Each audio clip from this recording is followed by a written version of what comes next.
میلاد النبی صلی اللہ علیہ وسلم کا ذکر کرنا اور میلاد النبی صلی اللہ علیہ وسلم منانا یہ بڑا عظیم کام ہے۔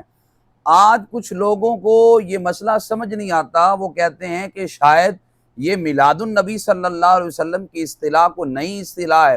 بھائی یہ صدیوں پرانی، میں آپ کے سامنے یہ عرض کروں گا کم از کم 12 صدیاں پرانی تو ہم آپ کو دکھائیں گے۔ میلاد النبی صلی اللہ علیہ وسلم کی تو اصطلاح موجود ہے۔ اگر کوئی یہ کہے کہ یہ اصطلاح نہیں ہے، یہ میرے سامنے مجمع الزوائد اور اس کی حدیث نمبر 14392 ہے۔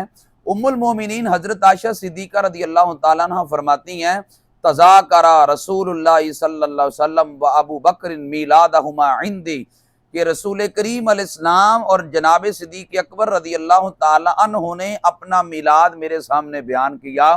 تو دیکھو یہاں لفظ میلاد جو نبی صلی اللہ علیہ وسلم حدیث پاک میں موجود ہے۔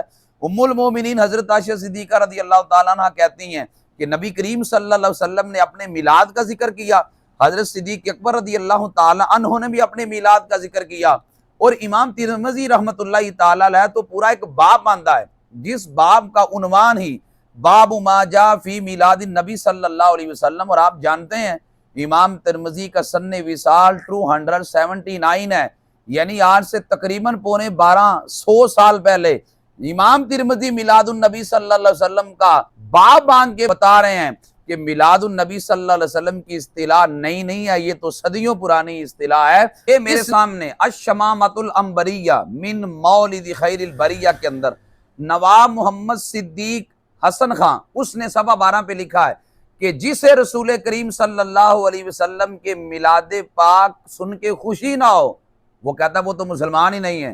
اب دیکھیں یہ تو ان کا بڑا عالم ہے، وہ کہتا ہے جسے رسول کریم صلی اللہ علیہ وسلم کے میلاد سن کے خوشی نہ ہو، جو آپ جیسی عظیم نعمت کے ملنے پر خوشی کا اظہار نہ کرے، وہ تو مسلمان نہیں ہے۔ اس لیے ہم کہتے ہیں میلاد النبی صلی اللہ علیہ وسلم منانا یہ بڑا عظیم کام ہے۔ جب ذکر محمد چھڑتا ہے اذکار ہنسی ہو جاتے ہیں، پھر اور خدا کی رحمت کے انوار ہنسی ہو جاتے ہیں، الفت کے پھول سجائے جا ان کا میلاد منائے جا، میلاد نبی کی برکت سے گھر بار ہنسی ہو جاتے ہیں۔